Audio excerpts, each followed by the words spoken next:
नमस्कार साथियों, ज्ञान मित्रा में आप सबका स्वागत है। तो आज हम लोग देखने वाले मॉक टेस्ट 7, ठीक है। और आप लोग फिर से वही जो पिछले क्लासेस में करते थे, आउट ऑफ 50 में कितना क्वेश्चन सही हुआ आप लोग मॉक टेस्ट देते चलिए, फिर हम लोग लास्ट में इसका करेंगे आंसर।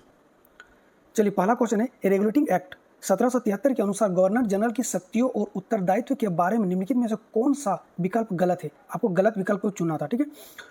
फोर्ट विलियम की नागरिक सरकार के लिए नियम और विनिमय बना सकते हैं।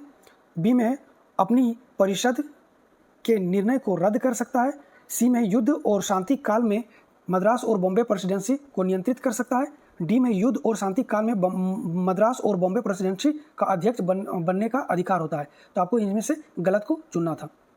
चलिए, नेक्स्ट क्वेश्चन है, कृत्रिम बुद्धिमत्ता यानी कि आर्टिफिशियल इंटेलिजेंस का जनक किसे माना जाता है। तो आपको बताना है कि इसका जनक किसे, एआई का जनक किसको माना जाता है। आपको ऑप्शन में दे रखा है Alan Turing, Charles Babbage, John McCarthy और बिल गेट्स। चलिए, नेक्स्ट क्वेश्चन है, 2024 में शुरू किए गए धरती आबा जनजाति ग्राम उत्कृष्ट अभियान के बारे में निम्नलिखित में से कौन सा कथन सही है।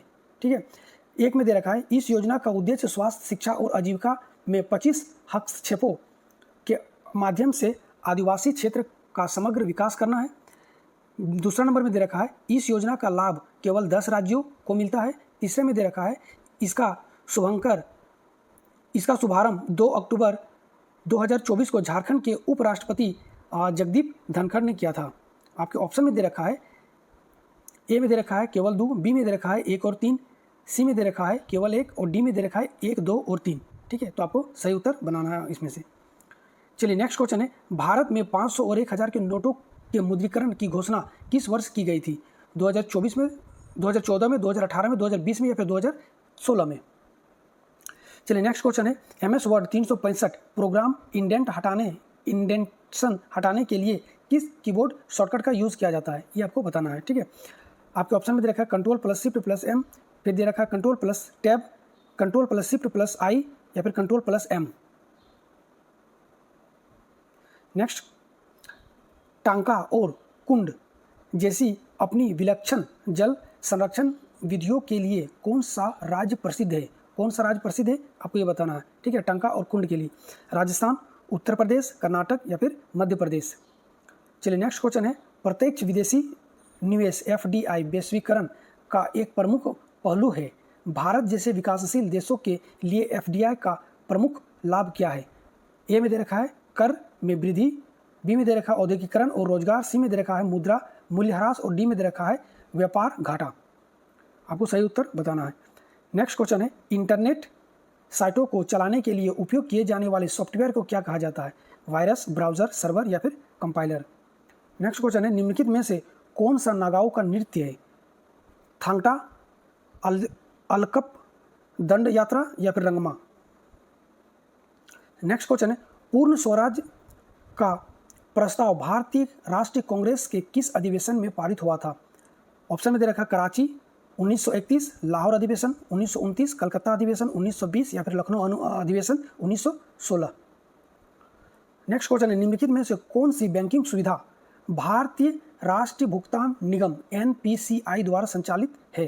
ठीक है, आपके एक नंबर में दे रखा है NEET नीट, 2 नंबर में दे रखा है आधार सक्षम भुगतान प्रणाली और 3 नंबर में दे रखा है UPI लाइट। अब इन तीनों को हिसाब से बताना कि कौन कौन सा हो सकता है। ठीक है, ऑप्शन ए में दे रखा केवल 1 और 3, ऑप्शन बी में दे रखा केवल 2 और 3, ऑप्शन सी में दे रखा 1, 2 और 3 और ऑप्शन डी में दे रखा केवल 1 और 2। चलिए, नेक्स्ट क्वेश्चन है, इंपीरियल सर्विस स्कीम 1885 का उद्देश्य क्या है। ठीक है, ए में दे रखा राजसी विशेषाधिकार समाप्त करना, बी में ब्रिटिश रक्षा हेतु सेना जुटाना जिसका भुगतान रियासतों द्वारा किया जाता था, सी में दे रखा है राज्यों के बीच व्यापार बढ़ाना और डी में दे रखा शाही परिवारों को शिक्षित करना। ठीक है, चलिए, नेक्स्ट क्वेश्चन है, भारतीय संविधान के अनुच्छेद 44 में क्या उल्लेखित है। ऑप्शन में ए में दे रखा कृषि और पशुपालन, बी में दे रखा समान नागरिक संहिता, सी में दे रखा सहकारी समितियां और डी में दे रखा समान न्याय एवं निःशुल्क कानूनी सहायता। चलिए, अगला क्वेश्चन है, भारतीय संविधान के किस अनुच्छेद में देश की रक्षा करने और आह्वान किए जाने पर राष्ट्रीय सेवा करने के मौलिक कर्तव्य का उल्लेख किया गया है। ठीक है, ऑप्शन ए में दे रखा 51 का AD, बी में दे रखा 51 का ए का ई, 51 का ए का सी, या फिर 51 का ए का ए। नेक्स्ट क्वेश्चन है द्विभाषीय बाइलिंगुअल शिलालेखों वाले सिक्के जारी करने वाला इंडो ग्रीक राजा कौन था? एपोलोडोटस, एंटियाल सीडास, डेमेट्रियस, या फिर मेंडेटर प्रथम। नेक्स्ट क्वेश्चन है भारत के विशाल मैदानों में प्रमुख मिट्टी का प्रकार कौन सा है? तो विशाल मैदानों का प्रमुख मिट्टी का प्रकार कौन सा? लेटेराइट, लाल मृदा, काली मृदा, या फिर जलोढ़ मृदा। नेक्स्ट क्वेश्चन है श्रम का विभाजन डिवीजन ऑफ लेबर किसमें होता है? आपके ऑप्शन में दे रखा है only unicellular organ, only multicellular organ, neither unicellular nor multicellular organ, या फिर बोथ यूनिसेलुलर और मल्टीसेलुलर ऑर्गन।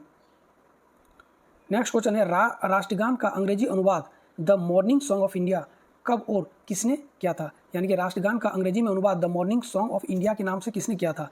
आपके ऑप्शन में दे रखा है बंकिम चंद्र चटर्जी 1910, रविंद्रनाथ टैगोर 1919, अरविंद घोष 1920, या फिर महात्मा गांधी 1915। नेक्स्ट क्वेश्चन है किसी प्रोग्राम की त्रुटि को क्या कहा जाता है? किसी प्रोग्राम की त्रुटि को क्या कहा जाता है? वायरस, बग, कोड, या फिर डेटा। नेक्स्ट क्वेश्चन है हर साल विश्व कंप्यूटर साक्षरता दिवस कब मनाया जाता है? 5 सितंबर को, 14 नवंबर को, 2 दिसंबर को, या फिर 26 जनवरी को। अगला क्वेश्चन है एकाधिकार यानी कि मोनोपोली में मूल्य विभेदन किस आधार पर किया जाता है? लागत के आधार पर, मांग की लोच के आधार पर, उत्पादन के आधार पर, या फिर लाभ के आधार पर। नेक्स्ट क्वेश्चन है भारत सरकार और सार्वजनिक उपक्रमों के संदर्भ में MOU प्रणाली को आधिकारिक तौर पर कब लागू किया गया था? भारत सरकार के यहाँ पूछा गया, ठीक है। तो 1980 से 1981, 1985 से 1986, 1987 से 1988, या फिर 1991 से 1992। नेक्स्ट क्वेश्चन है कंप्यूटर माउस का आविष्कार किसने किया था? कंप्यूटर माउस का आविष्कार किसने किया था? Charles Babbage, Douglas Engelbart, Alan Turing, John Mauchly, John von Newman.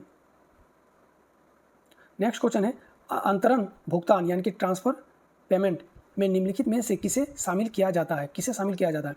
कर्मचारियों को दिया जाने वाला वेतन से, वृद्धावस्था पेंशन और बेरोजगारी भत्ता से, निर्यात से प्राप्त आय, या फिर कारखानों का उत्पादन लाभ। आपको सही उत्तर बताना है। नेक्स्ट क्वेश्चन है कृषि आर्थिक गतिविधियों के किस क्षेत्र में आती है? किस क्षेत्र में आती है? प्रथम क्षेत्र में, द्वितीय क्षेत्र में, तृतीय क्षेत्र में, या फिर सेवा क्षेत्र में। नेक्स्ट क्वेश्चन है दुनिया के पहले इलेक्ट्रॉनिक डिजिटल कंप्यूटर का नाम क्या है? परम, इन्याक, यूनिवैक, या फिर IBM। नेक्स्ट क्वेश्चन है कंप्यूटर विज्ञान का जनक किसे कहा जाता है? कंप्यूटर विज्ञान का पूछा गया यहाँ पे, देख लीजिए। कंप्यूटर विज्ञान का जनक किसे कहा जाता है? Charles Babbage, Alan Turing, John McCarthy, Tim Berners-Lee. Next question है दृश्य निर्यात और दृश्य आयात के अंतर को क्या कहते हैं? दोनों के अंतर को क्या कहते हैं? भुगतान संतुलन, व्यापार संतुलन, चालू खाता, या फिर पूंजी खाता। नेक्स्ट क्वेश्चन 1928 में भारत की संवैधानिक प्रणाली में सुधार के लिए कौन सा आयोग भारत आया था? तो 1928 के भारत के संवैधानिक प्रणाली में सुधार के लिए कौन सा आयोग भारत आया था, ये आपको बताना था। हंटर आयोग, साइमन कमीशन, रेडक्लिफ आयोग, या फिर सर्जेंट आयोग। नेक्स्ट क्वेश्चन है सम्राट अशोक ने किस बौद्ध भिक्षु से प्रभावित होकर बौद्ध धर्म अपनाया था?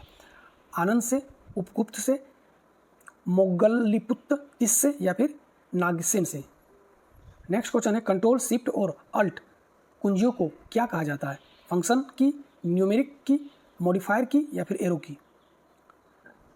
नेक्स्ट क्वेश्चन है कौन सी नदी अजमेर के पास अरावली पर्वतमाला की पश्चिमी ढलान से निकलती है, जहां इसे शुरू में सागर मती के नाम से जाना जाता है?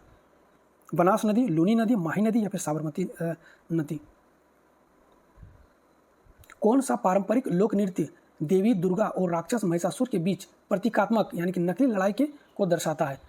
गरबा, डांडिया रास, भांगड़ा, या फिर घूमर। नेक्स्ट क्वेश्चन है भारत के कुल क्षेत्रफल के सबसे अधिक भाग में कौन सी मिट्टी पाया जाता है? लाल मिट्टी, काली मिट्टी, जलोढ़ मिट्टी, या फिर लेटराइट मिट्टी। नेक्स्ट क्वेश्चन है भारतीय रिजर्व बैंक के केंद्रीय निदेशक मंडल के सदस्यों का कार्यकाल कितने वर्षों का होता है? 3 वर्ष, 4 वर्ष, 5 वर्ष, या फिर 6 वर्ष। प्रिंटर की गुणवत्ता मापने की इकाई क्या है? PPM, DPI, BPS, या फिर KB।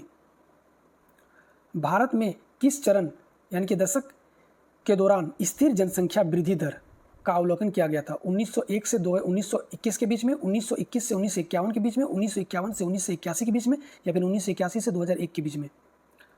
नेक्स्ट क्वेश्चन है पर्वत शिरोमणि भगत सिंह कोश्यारी पुस्तक के लेखक कौन है? पुष्कर सिंह धानी, ओम बिड़ला, मदन मोहन सती या फिर अजयेंद्र अजय। नेक्स्ट क्वेश्चन है कंप्यूटर में जंक ईमेल को क्या कहा जाता है? तो जंक ईमेल को कंप्यूटर में क्या कहा जाता है? बग, स्पैम, वायरस या फिर कुकीज़। नेक्स्ट क्वेश्चन है नागरिक संशोधन अधिनियम CAA 2019 के अंतर्गत भारत की नागरिकता के लिए पात्र कितने धार्मिक समुदाय शामिल है? 4, 5, 6 या फिर 7।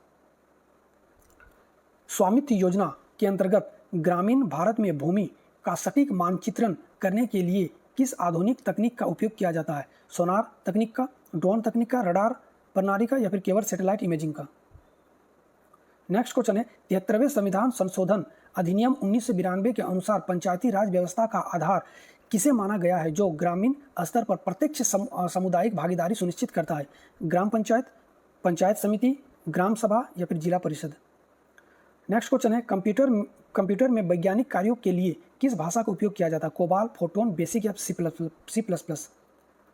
ओस, अमन और बोरो असम, पश्चिम राज्य और ओडिशा जैसे राज्यों में निम्नलिखित में से किसकी महत्वपूर्ण फसलें हैं? गेहूं की, धान की, चाय की या फिर मक्का की। नेक्स्ट क्वेश्चन है दूसरी शताब्दी ईस्वी के मध्य में मथुरा और गुजरात के क्षेत्रों पर शासन करने वाला रुद्र दामन किस राजवंश से संबंधित है? कुषाण वंश से, शाक वंश से, सतवाहन वंश से या फिर गुप्त वंश से। नेक्स्ट क्वेश्चन है भारत के उत्तराखंड में स्थित जागेश्वर मंदिर परिसर के शिलालेखों में किस प्रकार की स्थापत्य शैली देखी जाती है? द्राविड़ शैली, नागर शैली, बेसर शैली या फिर कलिंग शैली। नेक्स्ट क्वेश्चन है औद्योगिक क्रांति सबसे पहले किस देश में हुई थी? औद्योगिक क्रांति सबसे पहले किस देश में हुई थी? फ्रांस में, अमेरिका में, इंग्लैंड में या फिर जर्मनी में। नेक्स्ट क्वेश्चन है भारतीय सामान्य बीमा निगम GIC ने कार्य कब शुरू किया? 1969 में, 1971 में, 1 जनवरी 1973 में या फिर 1980 को। नेक्स्ट क्वेश्चन है मूल्य वर्धित कर यानी कि वैट, वैल्यू एडेड टैक्स किस प्रकार का कर है? प्रत्यक्ष कर, अप्रत्यक्ष कर, संपत्ति कर या फिर आयकर। नेक्स्ट क्वेश्चन है ब्याज से संबंधित तरलता वरीयता सिद्धांत किसने दिया था? तो तरलता वरीयता सिद्धांत किसने दिया था? Adam Smith, Marshall, JM Keynes या फिर रिकार्डो। चलिए आज का लास्ट क्वेश्चन है संसद की पूर्व स्वीकृति के बिना अप्रत्याशी व्यय, देखिए यहाँ पे अप्रत्याशी व्यय जिसको हम लोग बोलते हैं आकस्मिक व्यय की निधि से किया जा सकता है, यानी कि संसद की पूर्व स्वीकृति में संसद अगर स्वीकृति ना भी देता है तो भी अप्रत्याशी व्यय किस निधि से किया जा सकता है? आपसे ये क्वेश्चन पूछा गया है। संचित निधि से, लोक लेखा निधि से, आकस्मिक निधि से या फिर आपदा निधि से। तो ये 50 क्वेश्चन आज आपका मॉक टेस्ट में था। आप लोग को कितना सही हुआ आप लोग बताइएगा, ठीक है? कितना क्वेश्चन होगा अभी हम इसका आंसर करने वाले हैं, आप लोग बताइएगा कितना क्वेश्चन सही होगा, ठीक है? चलिए नेक्स्ट पहला क्वेश्चन है आज का, अब इसका आंसर करते हैं। रेगुलेटिंग एक्ट 1773 के अनुसार गवर्नर जनरल की शक्तियों और उत्तरदायित्व के बारे में निम्नलिखित में से कौन सा विकल्प गलत है? और इसमें से आपका आंसर हो जाएगा कि अपनी परिषद के निर्णय को रद्द कर सकता है, ये गलत है। अपने परिषद के निर्णय को गवर्नर जनरल रद्द नहीं कर सकता है, ठीक है? इसके बारे में देखिए गवर्नर जनरल की शक्तियों के बारे में यहाँ पे हम लिखवा दिए हैं, और जो इस क्वेश्चन से रिलेटेड है ये आप लोग एक बार पढ़ लीजिएगा बढ़िया से, ठीक है? देखिए हम यहाँ पे पॉज करके एक बार पढ़ लीजिएगा इसको। गवर्नर जनरल के उत्तरदायित्व एवं सीमाएं, तो आपका जो क्वेश्चन पूछा गया था देखिए परिषद के प्रति जवाबदेही, यही वाला क्वेश्चन था आप लोग का। गवर्नर जनरल के पास वीटो शक्ति नहीं होता है, ठीक है? वह परिषद के बहुमत के निर्णय को निरस्त नहीं कर सकता है, ठीक है? नहीं कर सकता है, ठीक है? बाकी जो जितना भी पॉइंट लिखवाया है आप लोग एक बार करके पढ़ लीजिएगा, क्योंकि समय बहुत ज़्यादा लग जाएगा अगर हम पढ़ने बैठेंगे इसको तो, ठीक है? चलिए नेक्स्ट क्वेश्चन है कृत्रिम बुद्धिमत्ता यानी कि आर्टिफिशियल इंटेलिजेंसी AI का जनक किसे माना जाता है? तो ये जॉन मैकार्थी को इसका जनक माना जाता है AI का। नेक्स्ट क्वेश्चन है 2024 में शुरू किए गए धरती आबा जनजातीय ग्राम उत्कृष्ट अभियान के बारे में निम्नलिखित में से कौन सा कथन सही है, ठीक है? और यहाँ पे आप लोग का तीन आप लोग को दे रखा था, आप लोग को इसी से बताना था कि कौन सा सही है, ठीक है? तो इसका जो आंसर हो जाएगा ये हो जाएगा केवल एक, ठीक है? ये हो जाएगा केवल एक, यानी कि कौन सा ऑप्शन सही है? यानी कि इस योजना का उद्देश्य स्वास्थ्य, शिक्षा और आजीविका के लिए 25 हस्तक्षेपों के माध्यम से आवासीय क्षेत्रों का समग्र विकास करना है। 10 राज्यों में नहीं, ये गलत हो जाएगा। 2 अक्टूबर 2024 को झारखंड के उपराष्ट्रपति ने किया था, प्रधानमंत्री के द्वारा किया गया था, ठीक है? तो ये गलत हो जाएगा दोनों। देखिए इसी के बारे में यहाँ पे थोड़ा सा लिखवा दिया गया है। यह अभियान भारत के 30 राज्यों और केंद्र शासित प्रदेशों के 549 जिलों में फैले लगभग 63,843 जनजाति बहुल गांवों में को कवर करता है।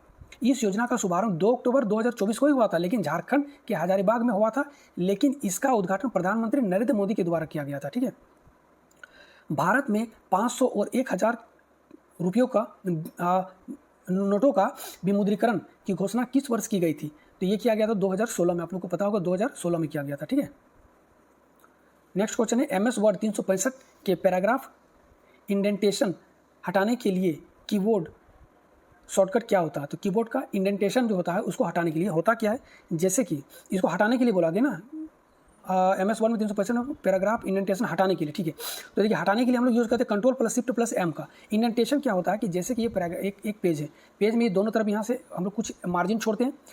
अब हम यहाँ से लिखते हुए आ रहे हैं इसे से, ठीक है। अब हमको चाहिए कि पैराग्राफ चेंज करना, तो अब हम यहाँ से लिखना शुरू करते हैं, यहाँ पे कुछ गैप छोड़ते हैं, ठीक है, इस जगह पे कुछ गैप छोड़ देते हैं, इसी को बोला जाता है इंडेंटेशन। ये कई तरह का होता है, ठीक है, इसको पढ़ लीजिए, ये कई तरह का होता है। ये लेफ्ट होता है, राइट होता है, फर्स्ट लाइन होता है, हैंगिंग इंडेंट होता है, ये इतना तरह का होता है, इसको याद रख लीजिएगा, ठीक है।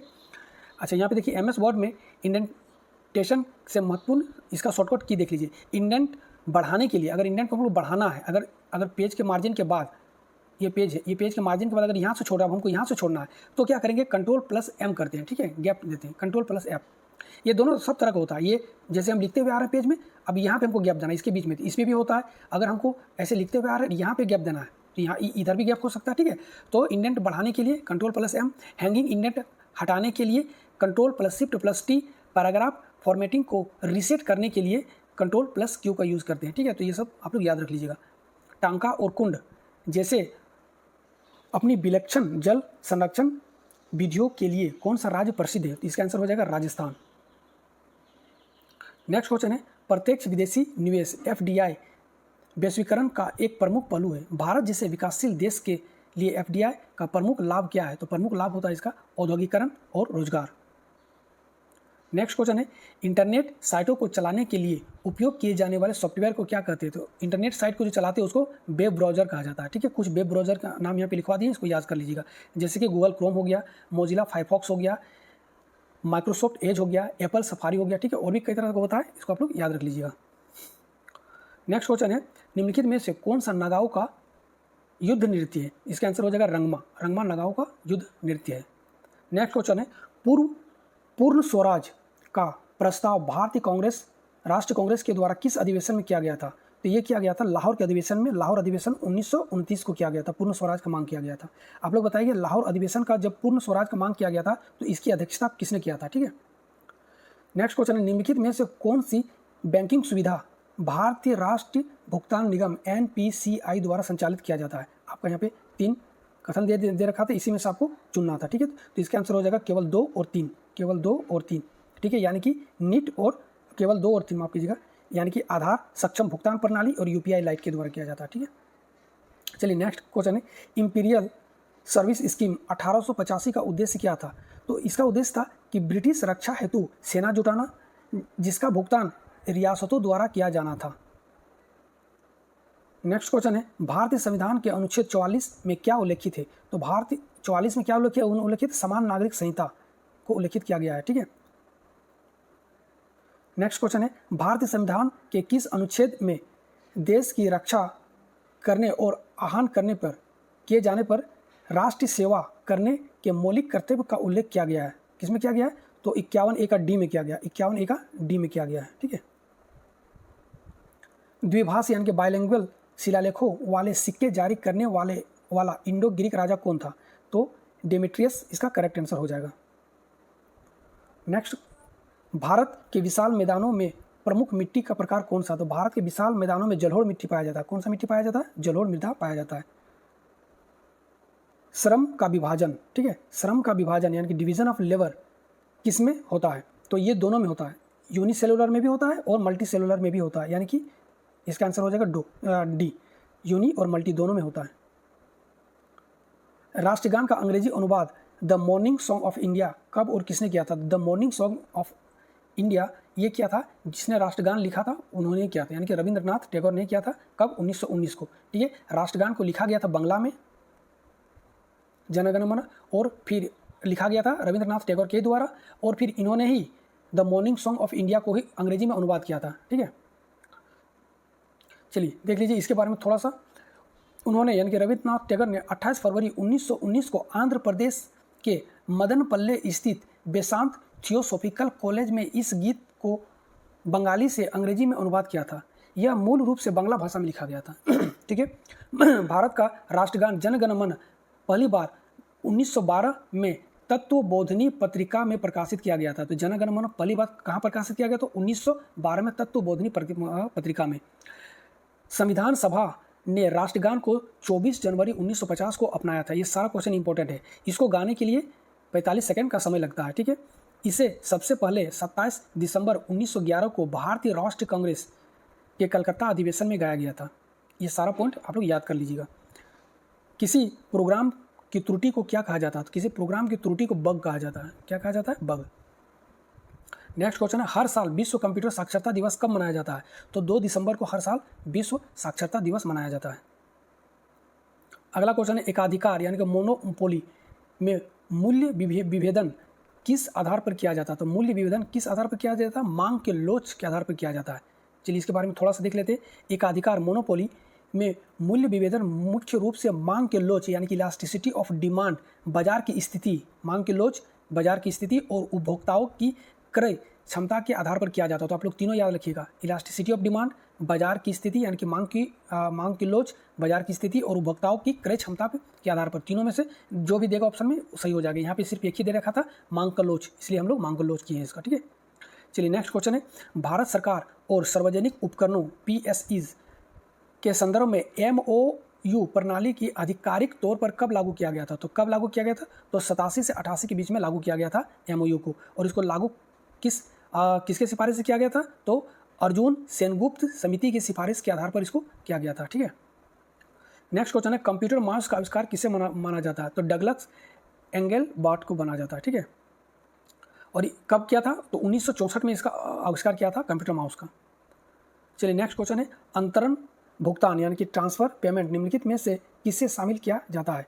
किसे शामिल किया जाता है? तो देखिए ये होता क्या है, ट्रांसफर पेमेंट जो होता है ये होता क्या है? ये होता है कि सरकार के द्वारा दिए जाने वाली एक सेवा होता है। ठीक है, ये जो है GDP में ना तो इसको शामिल किया जाता है, GDP में ना तो इसको शामिल किया जाता है। ठीक है, और ये क्या होता है? एक तरफ का होता है, यूनि डायरेक्शनल होता है। यानी कि जैसे कि हो गया जो गरीब लोग होता है समाज में, उसको हेल्प करने के लिए सरकार के द्वारा दिए जाने वाले जैसे स्कीम चलाया जाता है, मैया समान स्कीम हो गया, फिर महिलाओं को दिए जाने वाला जितने भी स्कीम हो जाता है। उसके बाद हो जाता है बेरोजगारी भत्ता जो होता है, वृद्धा पेंशन जो पेंशन होता है उसके लिए होता है। ठीक है, इन सब के लिए दिया जाने वाला जो एक हेल्प होता है उसी को बोला जाता है ट्रांसफर पेमेंट। ठीक है, चलिए इसके बारे में देख लेते हैं। इसका आंसर क्या हो जाएगा? वृद्धावस्था पेंशन या फिर और बेरोजगारी भत्ता। इसके बारे में थोड़ा सा पढ़ लेते हैं। ठीक है, अंतरण भुगतान सरकार द्वारा किसी व्यक्ति या संस्था को दिए जाने वाला वह वित्तीय लाभ है जिसके बदले वर्तमान में कोई गुड वस्तु या फिर सेवा सर्विसेज प्राप्त नहीं किया जाता। यानी कि देखिए इसका मतलब है कि सरकार जब भी कहीं पे पैसा इन्वेस्ट करता है तो कुछ अपना प्रॉफिट के लिए करता है, यानी कि सरकार यानी कि देश के प्रॉफिट के लिए करता है। जैसे सरकार कोई कंपनी खोला या ठीक है, तो उस कंपनी से उसको फायदा होगा, लेकिन यहाँ पे जो दिया जा रहा है, जो भी मूल्य दिया जा रहा है किसी व्यक्ति या संस्था को, उसके जरिए ना तो उसको कोई वस्तु की प्राप्ति होती है सरकार को, ना ही किसी सर्विसेज की प्राप्ति हो रही है। ठीक है, प्राप्त नहीं होता है। यह एक तरफा या गैर विनिमय वन वे लेनदेन है। ठीक है, वन वे लेनदेन है जिसका मुख्य उद्देश्य समाज के कमजोर वर्गों को आर्थिक सहायता देना या आय का पुनर्वितरण करना होता है। ठीक है, उदाहरण इसका देख लीजिए, जैसे कि पेंशन हो गया और सामाजिक सुरक्षा हो गया। सामाजिक सुरक्षा, बेरोजगारी भत्ता, सब्सिडी, छात्रवृत्ति, वृद्धावस्था पेंशन, ये सब इसके अंतर्गत में आ जाता है। ठीक है, चलिए नेक्स्ट क्वेश्चन है, कृषि आर्थिक गतिविधि के किस क्षेत्र में आता है? हम बताए थे एक बार, जो रॉ मटेरियल्स होता है, जितने भी रॉ होता है, कच्चा उत्पाद होता है, वो सब प्राथमिक क्षेत्र में आता है। ठीक है, इसका आंसर क्या हो जाएगा? प्राथमिक। कृषि क्या प्राथमिक है? पहले कृषि से उगाया जाता है, फिर इसको प्रोसेस का मैन्युफैक्चरिंग किया जाता है जो द्वितीय में आता है, फिर तीसरा में आता है जो दोनों को हेल्प करता है, वो तीसरा जो सेवा क्षेत्र जिसको बोलते हैं, ठीक है, वो तृतीय क्षेत्र में आ जाता है। ठीक है, तो इसका आंसर हो जाएगा प्राथमिक क्षेत्र। देखिए हम तीनों के बारे में यहाँ पे लिखवा दिए। प्राथमिक क्षेत्र क्या होता है? इसमें प्राकृतिक संसाधनों का सीधा उपयोग करके उत्पादन किया जाता है। उदाहरण देख लीजिए, इसका कृषि हो गया, खनन हो गया, ठीक है, पशुपालन हो गया, मछली पालन हो गया, वानिकी यानी कि वनों से उत्पादित जितना भी पदार्थ होता है, लकड़ी हो गया, वनों का फल हो गया, या फिर जो भी औषधि हो गया, ये सब वानिकी में आ जाता है। ठीक है, देखिए द्वितीयक क्षेत्र क्या होता है? सेकेंडरी सेक्टर क्या है? इसे विनिर्माण यानी फिर मैन्युफैक्चरिंग क्षेत्र भी कहते हैं। इसमें प्राथमिक क्षेत्रों के कच्चे माल का उपयोग करके नई और उपयोगी वस्तुएं बनाई जाती है। उदाहरण के लिए उद्योग हो गया, निर्माण कार्य हो गया, ठीक है, कपड़ा हो गया, उत्पादन हो और खाद्य प्रसंस्करण हो गया, ठीक है, ये सब आ जाता है द्वितीयक क्षेत्र में। तृतीयक क्षेत्र में क्या आता है, इसे सेवा क्षेत्र भी कहा जाता है। यह प्राथमिक और द्वितीयक क्षेत्रों को अपनी सेवाएं प्रदान करता है, जैसे कि लोन देना, ठीक है, या फिर किसी तरह का मशीनरीज देना, ठीक है, जैसे कि बैंकिंग हो गया, शिक्षा हो गया। आप कोई कृषि कर रहा तो कृषि के लिए भी उसको शिक्षा दिया जाता है कि कैसे करके आपको उगाना है, ठीक है। स्वास्थ्य हो गया, परिवहन हो गया, पर्यटन हो गया, ठीक है, ये सब तृतीयक क्षेत्र के अंतर्गत में आता है। दुनिया के पहले इलेक्ट्रॉनिक डिजिटल कंप्यूटर का नाम क्या है? तो पहले डिजिटल कंप्यूटर का नाम क्या है? इसका हो जाता है ENIAC, ठीक है, electronic numerical integrator and computer, ठीक है, इसका फुल फॉर्म हो जाएगा। चलिए देखिए, इसे 1946 में अमेरिकी वैज्ञानिक जॉन मोचले और जे प्रेस्टर एकार्ट के द्वारा बनाया गया था। कंप्यूटर विज्ञान का जनक किसे कहा जाता है? देखिए, कंप्यूटर विज्ञान यहाँ पे लिखा, ना कि कंप्यूटर का जनक किसको। कंप्यूटर, फादर ऑफ कंप्यूटर पूछा तो कंप्यूटर का जनक कहा जाता है एलन ट्यूरिंग को, ठीक है। फादर ऑफ कंप्यूटर कहा जाता है चार्ल्स बेबेज को, ठीक है। तो दोनों अलग अलग चीज़ें हैं। दृश्य निर्यात और दृश्य आयात के अंतर को क्या कहा जाता है? अंतर को व्यापार संतुलन कहा जाता है, ठीक है। सारा क्वेश्चन पूछा गया है, एक भी क्वेश्चन ऐसा नहीं कि बाहर से पूछ दिए आप लोग को, ठीक है। सभी सब SSC और रेलवे का क्वेश्चन है। 1928 में भारत की संवैधानिक प्रणाली में सुधार के लिए कौन सा आयोग भारत आया था? तो 1928 में आया था साइमन कमीशन आया था, ठीक है। इसका सबसे बड़ा डिमेरिट था कि इसमें 7 सदस्य था इसका कमेटी में, और सातों का सातों इंग्लैंड का था, भारतीय एक भी नहीं था, ठीक है। सम्राट अशोक ने किस बौद्ध भिक्षु से प्रभावित होकर बौद्ध धर्म को अपनाया था? तो उपगुप्त से प्रभावित होकर के बौद्ध धर्म को अपनाया था। ये क्वेश्चन इंपॉर्टेंट, याद रख लीजिएगा, ठीक है। नेक्स्ट क्वेश्चन है, कंट्रोल शिफ्ट और अल्ट कुंजियों को क्या कहा जाता है? तो कंट्रोल शिफ्ट और अल्ट कुंजियों को कहा जाता है मॉडिफायर की, इसका नाम दिया जाता है, ठीक है। कौन सी नदी अमेजन के पास अरावली पर्वतमाला की पश्चिमी ढलान से निकलती है, जहां इसे शुरू में सागरमती के नाम से जाना जाता है? इसका आंसर हो जाएगा लूनी नदी को सागरमती के नाम से जाना जाता है।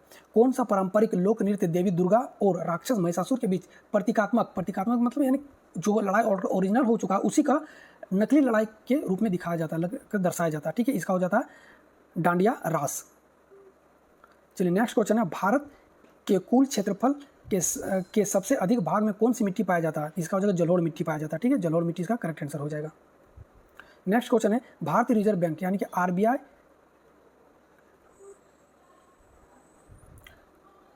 आरबीआई के केंद्रीय निदेशक मंडल के सदस्यों का कार्यकाल कितने वर्षों का होता है? ठीक है, पूछा गया क्वेश्चन है कितने वर्षों का होता है? यह होता है 4 वर्षों का, ठीक है।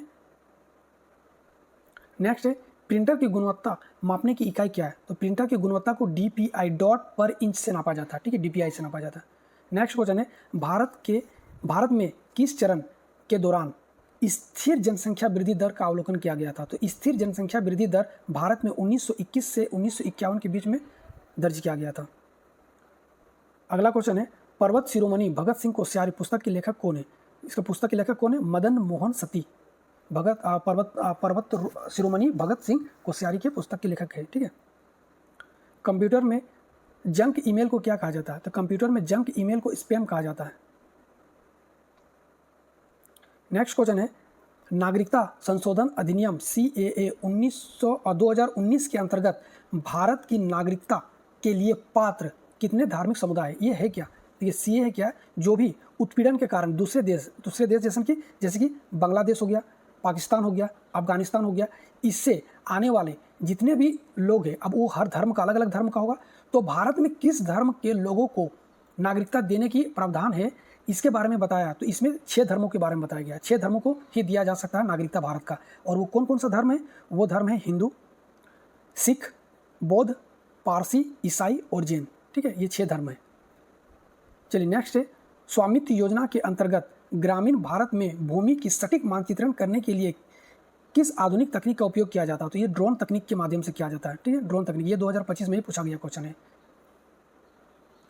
नेक्स्ट क्वेश्चन है, 73वें संविधान संशोधन अधिनियम 1992 के अनुसार पंचायती राज व्यवस्था का आधार किसे माना गया है? जो ग्रामीण स्तर पर प्रत्यक्ष सामुदायिक भागीदारी सुनिश्चित करता है, ये होता है ग्राम सभा, ठीक है, ग्राम सभा को माना गया है, ठीक है। चलिए नेक्स्ट देखिए, कंप्यूटर में वैज्ञानिक कार्यों के लिए किस भाषा का प्रयोग किया जाता है? तो कंप्यूटर में वैज्ञानिक कार्यों के लिए फोर्ट्रॉन का फॉर्मूला ट्रांसलेशन का यूज किया जाता है। इसका फुल फॉर्म होता है फॉर्मूला ट्रांसलेशन।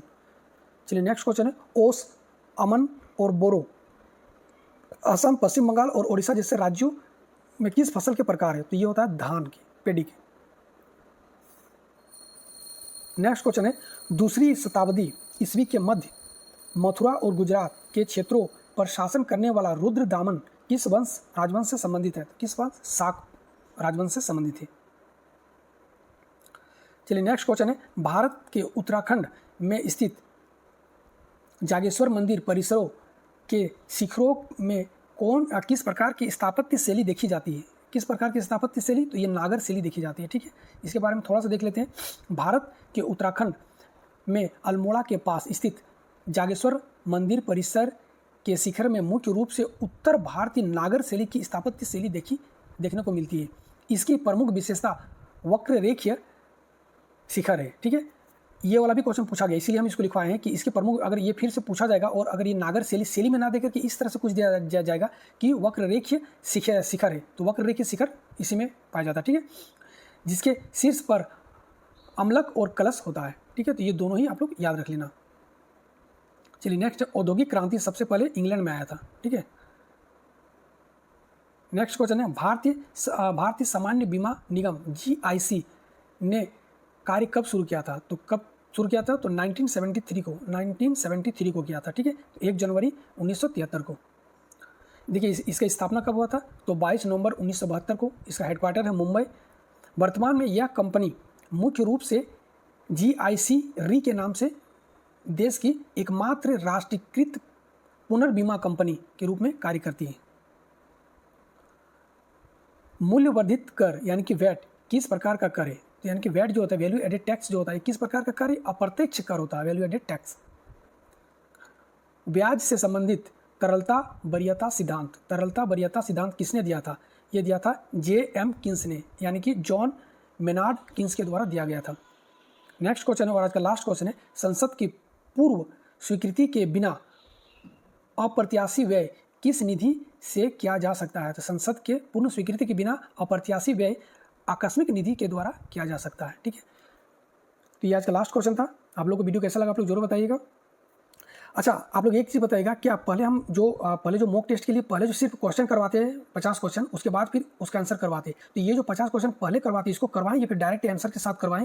ये आप लोग कमेंट में जरूर बताइएगा। ठीक है, ये जरूर बताइएगा, क्योंकि अगर लगता है कि आप लोग को नहीं इससे टाइम वेस्ट हो रहा है तो इसलिए हम करवा रहे हैं ना, ताकि आप लोग खुद से एक बार पहले देखें, अपना खुद से अपनी कैपेसिटी को जज करेंगे हम कहाँ कितना हम कर पा रहे हैं, उसके बाद हम आंसर करवा ही दे रहे हैं।